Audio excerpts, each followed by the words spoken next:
மாறுவதை புரிந்து கொள்வது. என்ன பிரச்சனை? மாற்றத்தை நாம் புரிந்து கொள்வது இல்லை. உறவுகள் மாறிக்கொண்டே இருக்கும். 5 வயசுல பையன் சொல்லுவான், எங்க அப்பா தான் சூப்பர் அப்பா.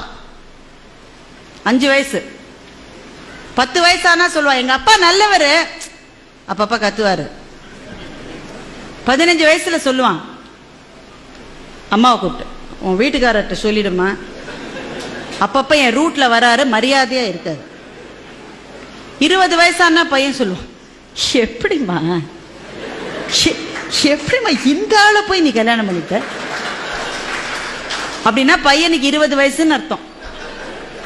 30 வயசானா பையன் சொல்றான், சார் நான் எங்க அப்பாவோட பேசுறது இல்லை சார், நான் என்ன செஞ்சாலும் தப்புங்கிறார் சார், அவரோட நான் பேசுறது. அப்படின்னா பையனுக்கு எவ்வளவு வயசு?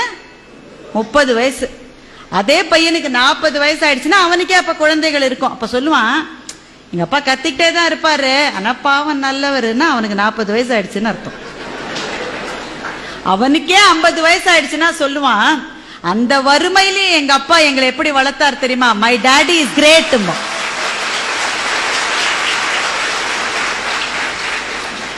எங்க அப்பா கிரேட்னு 5 வயசுல சொன்னது சார், திரும்பி வரதுக்கு 45 வருஷம் ஆயிருக்கு பாருங்க. இதுதான் மாற்றம். இந்த மாற்றம் உறவுகளில் உண்டு, நட்பிலே உண்டு, வாழ்க்கையின் செல்வ நிலைகளிலே உண்டு. எல்லாத்திலையும் மாற்றம் வரும். எந்த மாற்றம் வந்தாலும் நான் தொடர்ந்து பயணிப்பேன் யார் நிற்கிறார்களோ அவர்களுக்கு சோர்வு வருவதில்லை.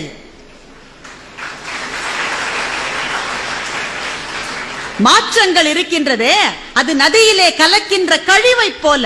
எந்த கழிவு கலந்தாலும் ஓடிக்கொண்டிருக்கிற வரைதான் நதி. கழிவு கலந்துட்டாங்களேன்னு அது நின்று போச்சுன்னா நாற்றம் பிடித்த குட்டையாகி விடும். அது